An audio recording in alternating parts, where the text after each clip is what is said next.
There you go. Huh? So who, no bar? Because they weren't coming. So they- Was They're not. I had not heard they were not. Okay. So Let's see, Miss Allen? Here. Miss Philby? Here. Mrs. Reingruber? Here. And Mrs. Moker? here. Can I get a motion to move into closed session? I motion to go into closed session for the purpose to discuss appointment, employment, compensation, discipline, performance, or dismissal of specific employees of the district. Miss Allen?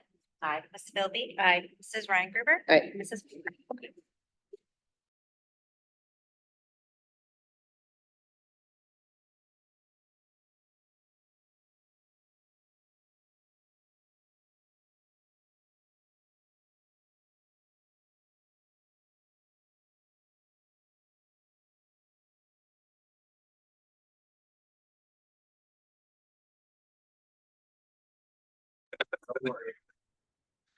Close is like a fraction. You could sit here, move there. No, it's like I'm always on, you need a crowd. Okay. Can we get a motion coming out of close, please?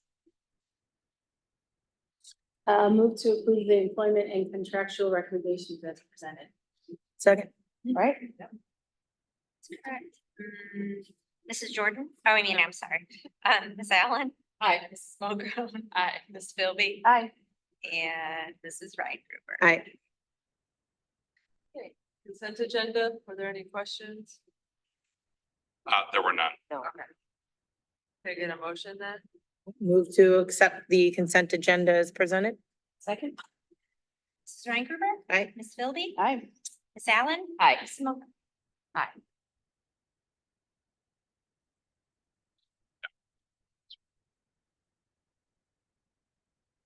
Whole business. Yep, so the first item is just policy. We're on second reading for, I think there was 5 or 6 of them.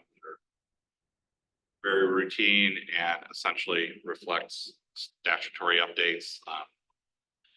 It's on second reading. We had said that we should adopt them as presented by IASB. So I have not gotten any further questions, so I'd recommend you just approve it as presented. All right, motion please. I move to approve press plus policy 115 as presented. Second. Miss Philby? Aye. Miss Allen? Aye. Mrs. Moker? Aye. Mrs. Reingruber? Aye. Nothing under new business? Okay, information and discussion. So just wanted to talk through fund transfer for fiscal year 25. We did talk a little bit about this during the budget adoption about where the money to pay for the debt service that we pay for every year should come from. Typically, it's been coming from working cash. And we had talked about the idea of whether it should come from the ed fund, given the ed fund was increasing in its fund balance in such a significant rate. So one of the things we wanted to do was maybe hold off and see what the evidence-based funding truly was going to be, because we thought there could be an increase in that, which could essentially amount to a significant amount more than what we had budgeted in there. So we did have a conversation also with Nick Cavalieri, helps us with our levy, to kind of talk about that and our transportation issue, about the strategy, not taking it from working cash and taking it out of the ed fund. He also agreed that that probably is the best course of action moving forward. And we did see the final numbers out of evidence-based funding. We're going to see 1.4 million more in revenue than we have budgeted in that line item. So we budgeted conservatively at 4.4. Our hold harmless came in more at like 4.9, which means that's what we were automatically going to get this year. And we've gotten 8. So the additional money is 877,000, which is right about where, no, is it 870 or 8? 866. Last year we got 877. This year it's 866. So it's pretty much on par with what we got in additional funding last year. So that then has the potential, if we don't pull that, call it $1 million out, you're just gonna raise that fund balance another 1.4. And that's just in that one line item. If you do better, worse, everything else, even if everything else washes out at exactly 0, you're still 1.4 up in your ed fund. So, 877. Just wanted to go back. 877, okay, is the number. So, we're right there with where we were last year, which is what I kind of thought would happen, but it just depends on where we fall in our tier status. We are still a tier 1 school, which is why we are getting that kind of money. I think I did not look at the other districts. Ryan looked, but like Comeric, for example, is getting $1,000 in additional money. So we're still funded at about, so the target for the state is 70% adequacy through all revenues. And we currently, with this dollar amount, according to the state, sit at 68%. But many districts sit well above that 7% adequacy target. And so the anticipation we would see something similar following year until. Yeah, we get that when we adequacy hit, target. we're flirting with that 70% line where we used to be tier 2. We were at like 72% adequacy. What brought us down into tier 1 is when we added multi-kindergarten. Multi-kindergarten is a factor in the formula for evidence-based funding, and you have more need or the need to be adequate if you're offering multi-kindergarten. So that's where we dropped into tier 1. But as we look back, at one point we were 61% adequate, then we were 65. Now I think we're at 68. So we're creeping up there. So while this has been great the last 2 to 3 years, I don't know that the district should long range bank on additional 900,000 of revenue coming in, because next year our adequacy rate could be 70, get that 70% mark. And then you're in tier 2, which means you get 0, like literally 0% of the new money. But you would be guaranteed not to get less than what you got this year, which is going to amount to somewhere in the neighborhood of like $5.8 million. So even if you got no more money, you're not going to get any less money than you got this year. So what are you suggesting we do with that extra money? I'm sorry, can you explain that again? So it's not necessarily to spend it on anything. It's just to, instead of taking the money out of working cash, pay that 966.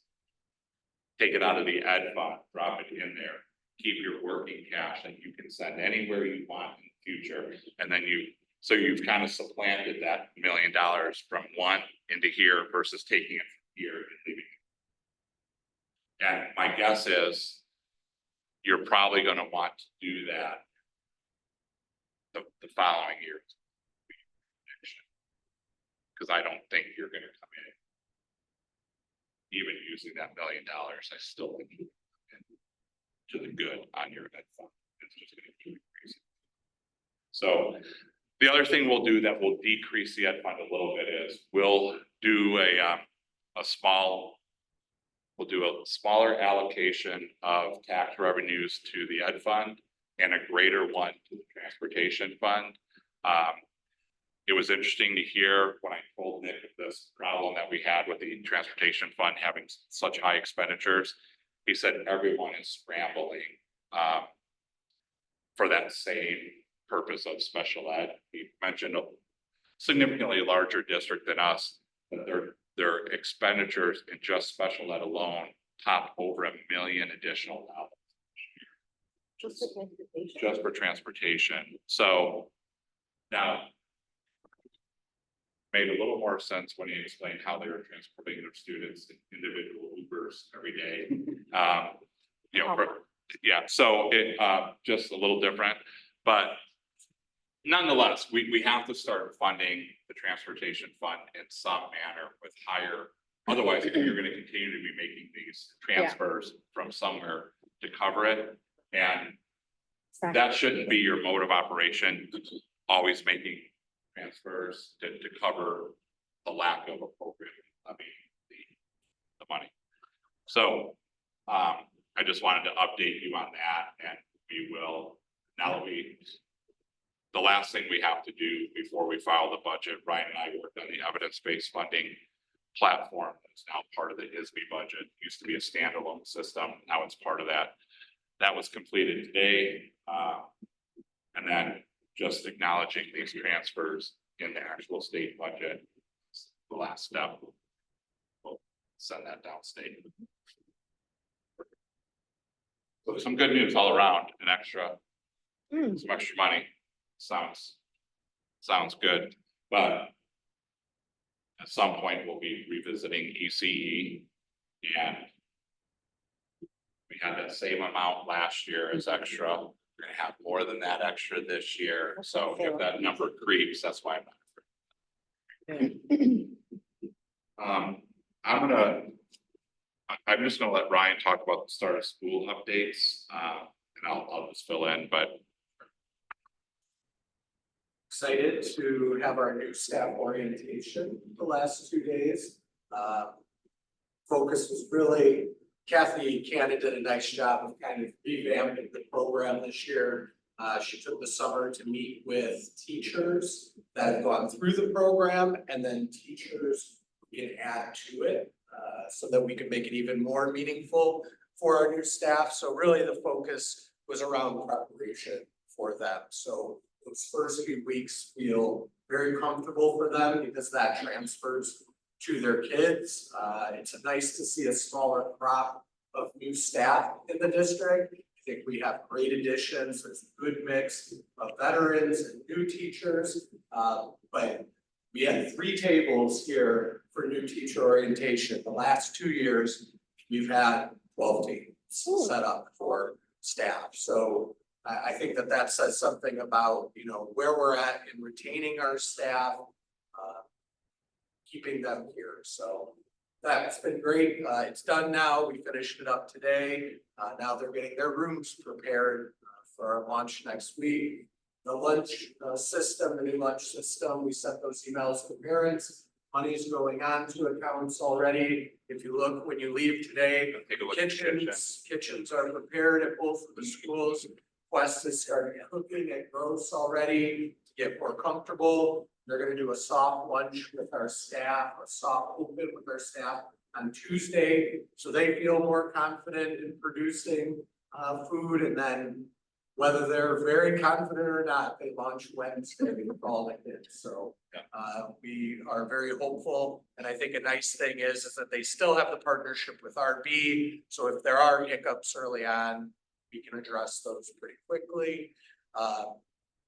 SE Gross communicated a new cell phone procedure for their students last week, parents. So they're going to be limiting access to cell phones for the students there. They'll monitor that and see where adjustments need to be made. But I think Jeff and Lauren did a nice job of working with our staff in the building, but then also working with districts all over West 40 to see where are you at, how are you doing this? Because if you pick up, if you read any story right now about schools, it's how are we limiting the impact of cell phones on our students? I think that there is a little difference where in some schools you see a very restrictive environment. Jeff and Lauren are opening up a little bit to a few places in the school because there is a reality that these are part of their life too. So can you train them and teach them? But that's open to debate as well. So they're going to continue to monitor that to see how it goes. The question that came when we were just talking before the board meeting was smartwatches. How are those being addressed? And I think right now they're gonna kind of leave that out, monitor it within the classroom. And then if we have to make a procedure for that, they'll do it. The next thing that comes down the pipe on that though is if you do that at Gross, that's gonna have to be done at Brook Park as well. So you're gonna impact 2 buildings with it. Because you have more little kids with watches in cell phones right now. I You think can't that's a- Snapchat on a that's a watch. Preference, right, no Snapchat or what, that's a preference of parents, and it can be helpful, I know. I'll have one for my fifth grader as she travels on the bus, we like to have communication after school. Stryker talked about that as well with hers, I mean, there are some realities too of just how society has kind of molded to mobile devices, so I think this is a great first step. And then we'll monitor, see where we have to go. Was there ever any conversation about doing anything here regarding that? So I know obviously you said like there's more kids with watches than phones, but I'm just curious if there ever was a need for that here. they were a part of some of the early discussions at Gross, and they talked about launching it at Gross, monitoring it, and then Yeah. seeing if it's something that should come. So, yes. I was thinking of like the undoing of things that next year, if they leave here and go there, now you're undoing some things for kids. The one thing, well. Like get them used to it now, like put it away, shut it off, Yes. put it in the But bag. here they really. What they expressed was they do not see the. They don't have it. Level. Okay, that makes issue sense. That middle school does, and so. Their policy, they do have policy, or they have procedures here, so if they see it, it's shut it off, it's have it away, all Yeah. of those things. So it just gets a little more restricted as kids, really jump into those devices in their middle school years. So that's where they're at right now. I like that you guys took a pragmatic approach to it instead of really clamping down. I like that. That's And- smart. And there are places that are doing that, and the nice thing is they're within our circles of schools that we work with. And so we'll see how it goes in both of those places. Initially, we had reached out to a company called Yoder, which you might be familiar with if you go to concerts. It's the bags that you place the phone in, and then a magnet locks on the top, and so the student has the phone, but there is no access to it. At the end of the day, they swipe the magnet, they can take the phone out, the pouch is theirs, and they go with it. So kind of interesting, that's a very restrictive approach, but we have partners that are using that. We're gonna actually be able to see how does that work for them versus what we're doing at the middle school. So a lot of different options out there. I don't think anybody has the exact right policy yet. On it. Well, and every district is different. Sure. You guys still know all the names of most of the kids, you know, Correct. versus a larger district, so. Has there been any feedback from parents yet, or? So, yeah, I talked with Jeff and Lauren today, and they have only received positive communication via email or in conversation. The middle school did their move into middle school days the last 2 weeks, and they were getting positive feedback there as well. So if there are people out there that have reservations about it, they have to reach out again. So we will see come day one, when all the kids are putting their phone in a pouch, but they're prepared for that. Buildings are coming together to begin the school year, here at Brook Park.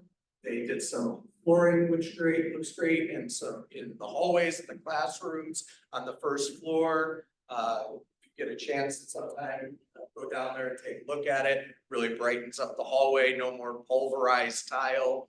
The main hallway at Brook Park, which is really nice. Maintenance crews have done a wonderful job getting us prepared. They still have some things to go. I think something that I appreciate out of this group this year is they focused on functional and the aesthetic. We spent a long time really working on functional, making sure we upgrade systems, and sometimes that aesthetic piece can be put to the wayside, and that's a culture, that's a feel, right? And so Jim and the crews have done a really nice job of trying to balance their work there. ECE is moved into Gross. They had to hire a moving company to bring everything. So there was so much, but that was important. It let Ken and Vito do all the important things that they need to do, but Anna Petrick has been in and working. And one of the things that I think is a huge benefit of that move, spaces aside, whatever it is, her and that other teacher are working together already. And I think that there is great collaboration that's happening between the two of them. So while this is a change for the community, I think it'll be one that impacts our students in a positive way. one thing to keep your eye on. That's interesting that we haven't started to ask, and we'll produce numbers after the sixth day. The secretaries say normally you have move-ins and move-outs and they balance each other. This year, we are having move-ins and not move-outs. Yeah. So our numbers, while we thought maybe we would see a steady or a decrease, it'll be interesting to see what those final numbers really look like.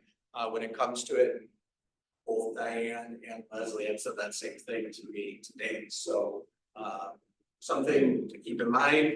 I don't think we have enrollment quite like where we want it to be yet, so we'll see where that goes, but the schools are gonna be open and ready after our 2 institute days, Monday, Tuesday, and then Wednesday, biggest day, right? So we're excited for the students to come back.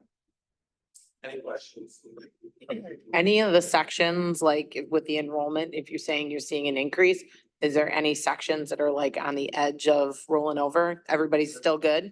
That's good. And where there's seven sections, it's a question of do you keep that seventh section right now? Mhm. It was good that they were kept because it's keeping those numbers in line. What grade is that now? What's that? What grade is the seventh section? Is it not? Oh, yeah. Third or fourth? No, it's fourth, I think, right? Kindergarten, first grade have 7? I thought first grade had 7. Didn't we add an extra kindergarten? Yeah. And Right, kept moving So up. it's first grade.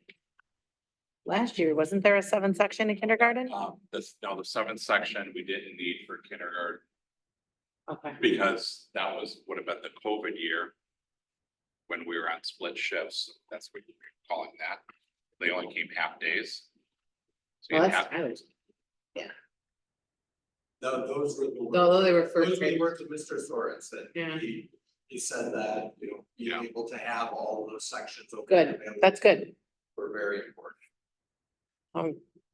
That we don't have anything rolling over, even though you're getting more Right. kids, Right. By rolling over. like needing a 7th section. Oh, like Like you're at rolling over. 32, like you've got 32 kids in a homeroom and you need a 7th section of 4th grade or something like that. Because you've just enrolled a bunch of kids. But that's good to know that you still are good. Running the same number of buses, not talking special ed, but is it the same? it is. Yeah, Okay. yeah, they have not added and, And which bus number should we be ready for the complaints to flag? yes. Just on it. Bus complaints will be rolling in, there's no ways. They're very proactive in their communication. We have that. They are reaching out, they are talking to us, they're doing all the right things, but inevitably, you know, there will be hiccups. Yeah, They have all their drivers. yeah, I think we're in a much better spot with the number of available drivers than we have been in the last 3 years. Do we I use think- Hodgkins? Yeah. I think picking up before, wasn't the issue last year was that they had to We pick up, they had a shared. route before us. One of our Yeah. routes was running a Bus, yeah. van route Yeah. out to LaGrange, Okay. and that was delaying whatever, that was bus route 3 or 4. I know Brook Park Administration is a little worried about. Well, we also have a new communication platform that we can target emails to parents better this year, which is a positive because we have an anticipation that. Like last year, we'll have to leave out different bus routes that something's happening. And in case you haven't noticed, there's quite a bit of construction happening through Brookfield. And it's just rolling to different places because they're doing water mains. And so while they have an idea of the scope of that work, sometimes it goes a little faster, sometimes it goes a little slower. And so that's going to impact bus routes. And so first you notice that they have their eyes on it. The village is always very communicative about it, but it's not the same as we're doing this road, it's gonna be closed from this date to this date. It's just a little more flexible, but once those streets go, it's hard to get the buses down. Mhm. Well, at least you have the drivers, that's good. Yeah. Yeah, so